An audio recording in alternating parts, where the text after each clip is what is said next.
कहानी की शुरुआत में एक आदमी को दिखाया जाता है जिसे बहुत चोट आई होती है। इसी हालत में वो पुलिस स्टेशन पहुंचता है और वहां बैठे पुलिस वालों से कहता है उसने किसी का खून किया है। इसे सुनकर पुलिस वाले कुछ देर के लिए हैरान रह जाते हैं, क्योंकि आज से पहले किसी ने खुद पुलिस स्टेशन आकर अपनी गिरफ्तारी की मांग नहीं की थी। फॉरेंसिक डॉक्टर लाश को देखकर बताता है कि उसकी पसलियां और सीने की हड्डियां टूटी हुई हैं। शरीर पर कहीं भी कटने के निशान नहीं है, लेकिन उसकी गर्दन की हड्डी और सांस की नली में फ्रैक्चर है। डॉक्टर बताता है कि ये सारे घाव एक्सीडेंट के नहीं हो सकते, ये मारपीट के निशान हैं। जिसने भी उसका कत्ल किया है वो बहुत अच्छी तरह जानता था कि शरीर के किस हिस्से पर हमला करने से इंसान की मौत हो सकती है। देखते ही जैक तुरंत गार्ड के पास जाता है और कहता है कि उसे किसी से तुरंत बात करनी है, लेकिन गार्ड कहता है कि पहले फॉर्म भरो फिर देखेंगे। जैक ने न्यूज़ में कुछ ऐसा देख लिया था कि उसके लिए तुरंत किसी से बात करना बहुत ज़रूरी था। वो कई बार गार्ड से रिक्वेस्ट करता है, लेकिन गार्ड उसकी बात नहीं मानता। तब जैक के पास अपनी बात मनवाने का सिर्फ एक ही तरीका बचता है। वो अपनी सेल में वापस जाता है और वहाँ कैदियों को बुरी तरह पीटना शुरू कर देता है। देखते ही देखते पूरी जेल में हड़कंप मच जाता है। खतरनाक कैदियों का एक झुंड जैक को चारों तरफ से घेर लेता है और सब एक साथ उस पर हमला कर देते हैं।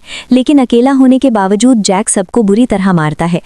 वो किसी को जान से मारना नहीं चाहता था, लेकिन जब उनके लीडर ने जैक के सिर पर भारी लोहे की रॉड से वार किया, तब जैक की आंखों में गुस्सा भर जाता है। वो लीडर के हाथ पैर तोड़ देता है और उसका आखिरी वार उसकी जान भी ले सकता था, लेकिन जैक खुद को रोक लेता है, क्योंकि उसने कसम खाई थी कि वो अब किसी की जान नहीं लेगा। थोड़ी ही देर में गार्ड्स आ जाते हैं और जैक को काबू में कर लेते हैं, लेकिन जैक लगातार यही मांग करता रहता है कि उसे ऑफिसर ल्यूक से मिलना है। जेल में इतना हंगामा करने के बाद आखिरकार ऑफिसर ल्यूक उससे मिलने के लिए तैयार हो जाती है। गार्ड्स ल्यूक को बताते हैं कि इस कैदी का नाम जैक है और पिछले 3 महीने से मारपीट करने लगा। उसका ये व्यवहार बहुत अजीब था। जब ल्यूक उससे मिलने जाती है तो जैक उससे कहता है, मैडम, मैंने जिन कैदियों को मारा है मैं उन्हें कुछ देना चाहता हूँ। अगली बार जब आप आएंगी तो मैं आपको उसके पैसे चुका दूंगा। वो चाहता था कि उन सबको एक एक सिगरेट का पैकेट मिले, क्योंकि उसमें उनकी कोई गलती नहीं थी। ल्यूक कहती है, तुम्हें क्यों लगता है कि मैं फिर यहाँ आऊंगी? क्या तुम जानते हो कातिल कौन है? इस पर जैक कहता है, कल रात जिस आदमी का मर्डर हुआ मैं उससे कभी बॉक्सिंग रिंग में लड़ा था। वो एक अच्छा बॉक्सर था। मुझे नहीं पता कि कातिल किसने किया, लेकिन मैं ये जानता हूँ कि कातिल क्या सोच रहा है, और अभी तो ये बस शुरुआत है। वो फिर से किसी को मारेगा। जैक बताता है कि कातिल ये सब बेवजह नहीं कर रहा, इसके पीछे ज़रूर कोई मकसद है। अगर वो सिर्फ मारना चाहता तो उसे सीधे गोली मार सकता था, लेकिन उसने बॉक्सिंग छोड़ दी और एक आर्टिस्ट बन गया। वो अपना काम कर ही रहा होता है कि तभी एक आदमी बिना उसकी परमिशन अंदर आ जाता है। मूर्तिकार उसे नीचे उतर जाने को कहता है, वरना पछताने को कहता है। तब वो आदमी अपना नाम वोंग बताता है और कहता है कि वो आज उससे फाइट करने आया है। मूर्तिकार लड़ना नहीं चाहता था, लेकिन किट के दौरान मूर्तिकार नोटिस करता है कि वोंग का एक पैर छोटा है, यानी वो पूरी तरह सामान्य नहीं है। लेकिन अपाहिज होने के बावजूद भी वोंग बहुत खतरनाक फाइटर होता है। मूर्तिकार उस पर कई जानलेवा वार करता है, लेकिन आखिरकार वोंग उसकी एक टांग तोड़ देता है, जिससे वो ठीक से खड़ा भी नहीं हो पाता। आखिर में वोंग एक बहुत ही खतरनाक किक मारता है, जिससे मूर्तिकार की गर्दन टूट जाती है और उसकी वहीं मौत हो जाती है। ल्यूक हैरान होकर पूछती है कि तुम्हें ये सब कैसे पता? तब जैक बताता है कि जिस आदमी की मौत हुई है उसकी किक बहुत मशहूर थी और कातिल ने उसे किक मारकर ही मारा है। पहले जो आदमी मरा था वो एक बॉक्सर था, इसलिए उसे मुक्कों से मार मार कर मारा गया, यानी कातिल हर आदमी को उसकी ही कला से मार रहा है। जैक कहता है कि आगे की जानकारी वो तभी बताएगा जब उसे जेल से बाहर निकाला जाएगा। पुलिस के पास अभी तक कत्ल की कोई ठोस वजह नहीं थी और केस हाथ से निकल सकता था, इसलिए ल्यूक सिफारिश करके जैक को टेम्पररी तौर पर जेल से बाहर निकलवा देती है। उसे एक टेम्पररी पास और एक मोबाइल फोन दिया जाता है, जो उसे 24 घंटे चालू रखना था। जैक केस को देखकर कहता है कि मर्डर के तरीके से साफ पता चलता है कि कातिल मार्शल आर्ट्स बहुत अच्छी तरह जानता है। उसके शिकार सभी अलग अलग तरह के फाइटिंग एक्सपर्ट्स हैं, इसलिए हो सकता है कि अगला शिकार भी कोई बड़ा फाइटर ही हो। जैक ल्यूक से कहता है कि उन्हें मॉन्ग सिटी चलना चाहिए, क्योंकि उसे लगता है कि कातिल वहां जरूर जाएगा।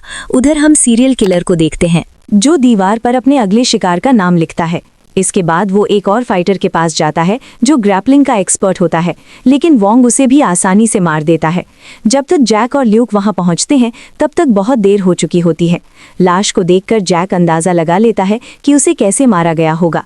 लाश की हालत देखकर साफ था कि हत्यारे ने उसे मारने के लिए खतरनाक ग्रैपलिंग टेक्निक का इस्तेमाल किया था। वे लोग अभी जांच कर ही रहे होते हैं कि तभी जैक की नज़र वोंग पर पड़ती है, जो थोड़ी दूर खड़ा उन्हें देख रहा होता है। जैक तुरंत उसका पीछा करने लगता है, लेकिन वोंग बिजली की तरह तेज था। वो एक लंबी छलांग लगाकर दूसरी बिल्डिंग पर कूद गया, लेकिन जैक ऐसा नहीं कर पाया। वोंग दूर खड़े होकर सीधा जैक की आंखों में देखता है, जैसे उसे चैलेंज दे रहा हो कि तुम मुझे नहीं पकड़ सकते। इसके बाद जैक अपने घर लौटता है। उसे देखते ही उसकी पत्नी शिन योंग उसे जोर से थप्पड़ मारती है, क्योंकि वो बिना बताए इतने सालों तक दूर रहा था। लेकिन जैक उसकी नाराजगी समझता था, इसलिए वो गुस्सा नहीं होता और उसे गले लगा लेता है। जैक अपने पिता से भी माफी मांगता है, क्योंकि उसने उनकी बात नहीं मानी थी। उसे लगता था कि दूसरे क्लब को हराकर उसका नाम हो जाएगा, लेकिन वो गलत था। उसी लड़ाई में उसके हाथों एक आदमी की मौत हो गई और उसकी पूरी जिंदगी बर्बाद हो गई।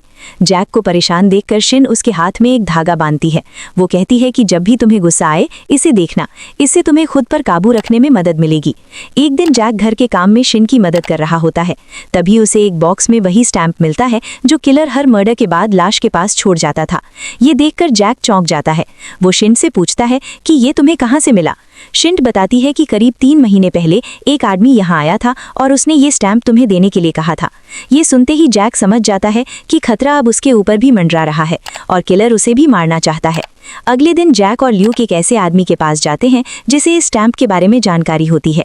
वो उन्हें बताता है कि कई 100 साल पहले ये स्टैंप उन फाइटर्स को दिया जाता था जो लड़ाई में हार जाते थे।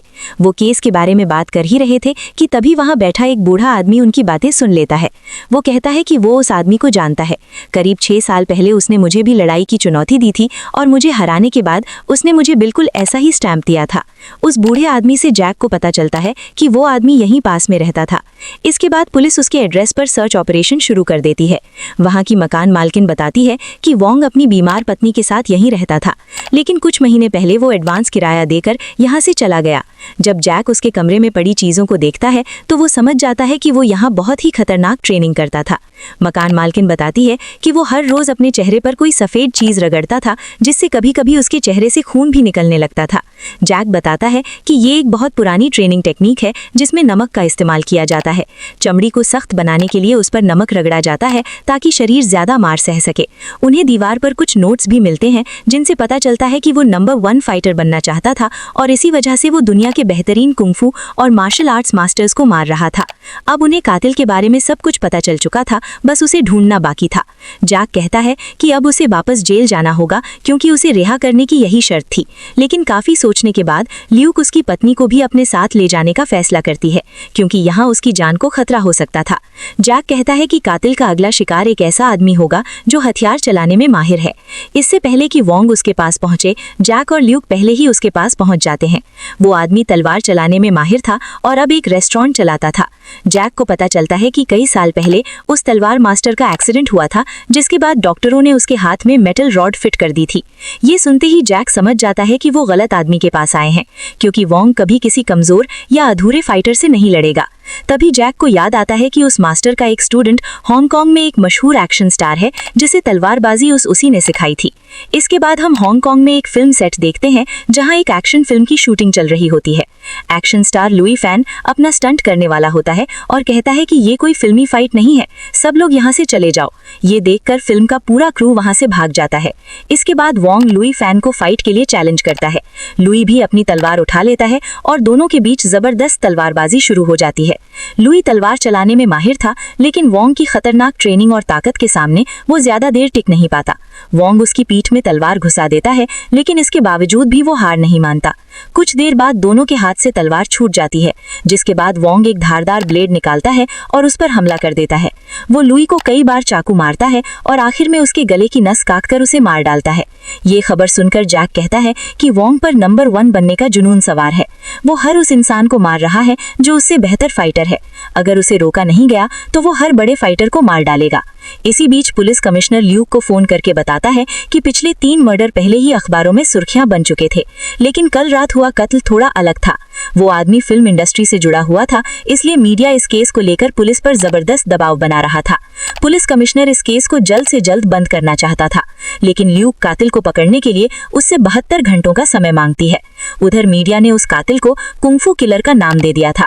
उसका खौफ इतना बढ़ गया था कि जूडो, कराटे और कुंफू सीखने वाले स्टूडेंट्स तक उसके नाम से डरने लगे थे। एक दिन पुलिस को वोंग का फोन आता है, लेकिन वो सिर्फ जैक से बात करना चाहता था। फोन पर वोंग जैक से कहता है कि मुझे शुक्रिया नहीं कहोगे तुम्हें जेल से बाहर निकालने के लिए। तुम कुंफू में इतने माहिर हो कि अगर आगे कहता है कि उस दिन जब हम छत पर मिले थे तो तुमने मुझे काफी निराश किया, लेकिन मुझे उम्मीद है कि अगली बार जब हम आमने सामने होंगे तो तुम मुझे कड़ी टक्कर दोगे। अगर तुम चाहो तो मैं इसमें तुम्हारी मदद भी कर सकता हूँ। अगर मैं तुम्हारी बीवी को मार दूं तो तुम किसी को भी मार सकते हो। ये सुनते ही जैक का खून खौल उठता है, लेकिन वोंग उसे कहता है कि मुझे रोकने का बस एक ही तरीका है और वो है मेरी जान लेना। उनकी बातचीत के दौरान पुलिस उसकी लोकेशन ट्रेस कर लेती है, लेकिन जब तक पुलिस वहां पहुंचती है वोंग वहां से जा चुका होता है। इस बातचीत से ल्यूक समझ जाती है कि कातिल जैक को बहुत अच्छी तरह जानता है, इसलिए वो अपने लोगों से कहती है कि जैक के पिछले 3 सालों के कॉल रिकॉर्ड्स और उससे मिलने वाले लोगों की पूरी लिस्ट निकाली जाए। साथ ही वो वोंग को पकड़ने के लिए लुकआउट नोटिस भी जारी कर देती है ताकि वो देश छोड़कर भाग ना सके। फोरेंसिक रिपोर्ट से उन्हें पता चलता है कि जो नमक वोंग अपने चेहरे पर रगड़ता था वो एक छोटे से गांव से लाया गया था। पुलिस तुरंत उस गांव में पहुंचती है और काफी तलाश के बाद वे लोग आखिरकार वोंग के घर तक पहुंच जाते हैं। ल्यूक सबको साफ आदेश देती है कि उस पर अभी कोई गुनाह साबित नहीं हुआ है, उस पर सिर्फ शक है, इसलिए कोई भी उस पर गोली नहीं चलाएगा। इसके बाद पूरी पुलिस फोर्स उसके घर की तलाशी लेती है, लेकिन काफी ढूंढने के बाद भी उन्हें वहां वोंग नहीं मिलता। तभी ल्यूक की नज़र उसकी पत्नी की अस्थियों के पास रखे ताज़े फूलों पर पड़ती है। फूल बिल्कुल ताज़े थे, इसलिए ल्यूक समझ जाती है कि वोंग यहीं आसपास है और बहुत ज़्यादा संभावना है कि वो कल यहाँ ज़रूर आएगा, क्योंकि अगले दिन उसकी पत्नी का जन्मदिन था। ल्यूक सबको आदेश देती है कि घर की सभी चीज़ें बिल्कुल वैसी ही वापस रख दी जाएं जैसी पहले थी। बिल्कुल भी ऐसा नहीं लगना चाहिए कि यहाँ पुलिस आई थी। इसके बाद वे लोग घर के आसपास कई जगहों पर सर्वेलेंस कैमरे लगा देते हैं ताकि जैसे ही वोंग वहां आए उसे तुरंत पकड़ लिया जाए। अगले दिन उनका अंदाजा सही साबित होता है। वोंग वापस अपने घर आता है। उसके चेहरे पर अजीब सी मायूसी होती है, जैसे उसने अपनी जिंदगी में बहुत बड़ी गलती कर दी हो। इसके बाद हमें फ्लैशबैक में उसकी बीमार पत्नी दिखाई जाती है, जिसकी तबीयत दिन ब दिन खराब होती जा रही थी। उसे कैंसर था और वोंग के पास इतने पैसे नहीं थे कि वो उसका इलाज करवा सके। वो अपनी पत्नी का दर्द और तकलीफ देख नहीं पा रहा था। एक दिन गुस्से और बेबसी में उसने अपनी पत्नी का गला दबाकर उसे मार दिया। उसकी पत्नी की मौत कैंसर से नहीं हुई थी, बल्कि वोंग ने खुद उसे मार दिया था। इस बात के लिए वोंग खुद को कभी माफ नहीं कर पाया। वो आगे बढ़ ही रहा होता है कि तभी उसकी नज़र कुछ कुत्तों पर पड़ती है जो अभी भी बंधे हुए थे। वोंग समझ गया कि यहाँ कुछ गड़बड़ है और पुलिस तुरंत हरकत में आ गई। इसी बीच जैक के फोन रिकॉर्ड्स और जेल की सीसीटीवी फुटेज भी निकलती है। फुटेज देखकर ल्यूक हैरान रह जाती है, क्योंकि उसमें साफ दिख रहा था कि पिछले 3 सालों में वोंग कई बार जैक से जेल में मिलने आया था। इसका मतलब था कि वो दोनों एक दूसरे को पहले से जानते थे। ये देखकर ल्यूक को शक हो जाता है और वो तुरंत जैक पर गन तान देती है, क्योंकि उसे लगता है कि जैक भी वोंग के साथ मिला हुआ है। कोई और रास्ता न देखकर जैक उसकी गन छीन लेता है, लेकिन वो किसी को नुकसान नहीं पहुंचाना चाहता था, इसलिए वो सबको एक कमरे में लॉक करके वहां से भाग जाता है। उधर वोंग पुलिस वालों से घिर जाता है, लेकिन वो एक एक करके सभी पुलिस वालों को हरा देता है और वहां से निकल जाता है। ल्यूक अपने लोगों को ऑर्डर देती है कि जैक भी वोंग से मिला हुआ है, इसलिए उसे रोका जाए और जरूरत पड़े तो उसे गोली भी मार दी जाए। ये सुनते ही शिन घबरा जाती है और जैक को ढूंढने निकल पड़ती है। इसी बीच वोंग अपने घर पहुंचता है, लेकिन वहां पहुंचकर देखता है कि उसकी पत्नी की अस्थियां वहां नहीं है। तभी शिन उसके सामने आती है और अस्थियां दिखाकर कहती है कि जैक का पीछा छोड़ दो, वरना तुम्हें ये अस्थियां कभी नहीं मिलेंगी। ये सुनते ही वोंग गुस्से में उस पर हमला कर देता है। दोनों के बीच जबरदस्त तलवारबाजी होती है। शिन भी तलवार चलाने में माहिर थी, लेकिन वोंग उससे ज्यादा खतरनाक फाइटर था। वोंग कहता है कि तुम्हारा ये हुनर सिर्फ खेल के लिए है, असली मार्शल आर्ट्स मारने के लिए होता है। वो शिन को बुरी तरह घायल कर देता है और उसे मारने ही वाला होता है कि तभी वहां जैक पहुंच जाता है। जैक शिन की हालत देखकर समझ जाता है कि उसकी हालत बहुत ज्यादा क्रिटिकल है। जैक तुरंत एम्बुलेंस बुलाने को कहता है, लेकिन उसकी सुनने वाला वहां कोई नहीं था, क्योंकि वोंग पहले ही लगभग सभी पुलिस ऑफिसर्स को मार चुका था।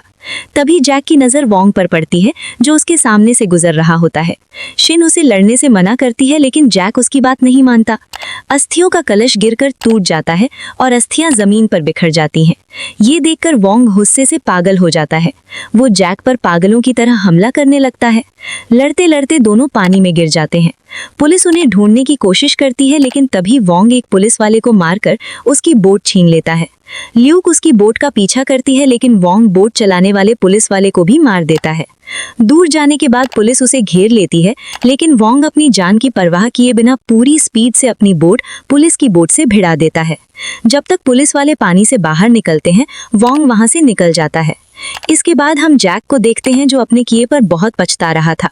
वोंग जेल में उसे खत लिखकर सवाल पूछा करता था और अब जैक को यकीन ही नहीं हो रहा था कि उसने अनजाने में एक कातिल को ट्रेनिंग देकर उसकी मदद की।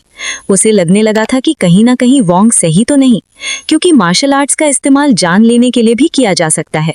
जैक सोचता है अगर वो जेल से निकलते ही वोंग को मार देता तो आज शिन को ये सब नहीं झेलना पड़ता।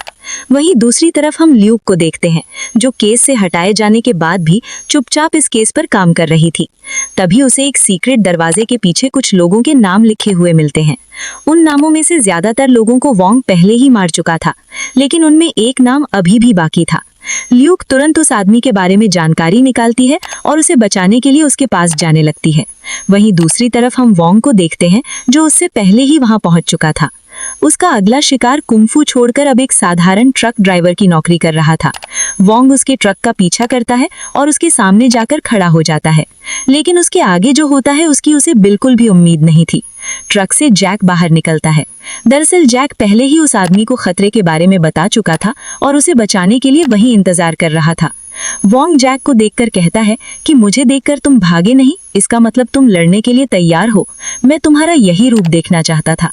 इसलिए वो उसे उतनी आसानी से नहीं मार पा रहा था जितनी आसानी से उसने बाकी फाइटर्स को मारा था। लड़ते लड़ते वोंग पूरी तरह थक जाता है और इसी मौके का फायदा उठाकर जैक उसे जोरदार लात मारता है। इसके बाद वो अपने दोनों हाथों से उसकी खोपड़ी पर जोर से वार करता है जिससे वोंग एकदम सुन्न पड़ जाता है। लेकिन जैक यहीं नहीं रुकता और वो वोंग को पागलों की तरह लगातार मारता रहता है और आखिर में एक खतरनाक वार करके उसे जमीन पर गिरा देता है। जैक उसे मारने ही वाला होता है कि तभी वोंग रहम की भीख मांगते हुए हार मान लेता है। वो कहता है कि जरा अपने आप को देखो, मैं इसी जैक को देखना चाहता था, आओ मुझे मार डालो। जैक अपने हाथ में बंधे उस धागे के लिए होते हैं। उसे मारने से पहले वोंग उसे वही स्टैम्प देता है जो वो अपने बाकी हार चुके अपोनेंट्स को देता था। जैक समझ चुका था कि अब उसका अंत तय है, लेकिन जब जैक थोड़ी देर बाद अपनी आंख खोलता है तो वो देखता है कि वोंग उसके बगल में मरा पड़ा है। दरअसल जब वोंग उसे मारने ही वाला था तभी वहां ल्यूक पहुंच गई थी। उसने वोंग को सरेंडर करने को कहा लेकिन जब वो नहीं माना और उस पर हमला करने की कोशिश की तो ल्यूक को मजबूरन उसे गोली मारनी पड़ी। इसके 3 महीने बाद हम जैक को देखते हैं जो अब पूरी तरह ठीक हो चुका था। उसने जो किया था वो जानकर अब जेल के कैदी भी उसकी इज्जत करने लगे थे। कुछ समय बाद ल्यूक उससे मिलने आती है और उसे बताती है कि हमने तुम्हारे केस की फिर से जांच कराने के लिए अदालत में अर्जी डाल दी है, बहुत जल्द तुम्हें रिहा कर दिया जाएगा। ल्यूक ये भी कहती है कि वो चाहती है जेल से बाहर आने के बाद जैक पुलिस वालों को मार्शल आर्ट्स की ट्रेनिंग दे ताकि वे और मजबूत बन सकें। कुछ समय बाद जैक को बाइज्जत रिहा कर दिया जाता है। जेल से बाहर आने के बाद वो एक स्कूल खोलता है जिसमें वो बच्चों को मार्शल आर्ट सिखाने लगता है। अब उसका मकसद नंबर 1 बनना नहीं था, बल्कि वो हर कमज़ोर इंसान को मजबूत बनते देखना चाहता था। और इसी के साथ ये मूवी यहीं पर ख़त्म हो जाती है।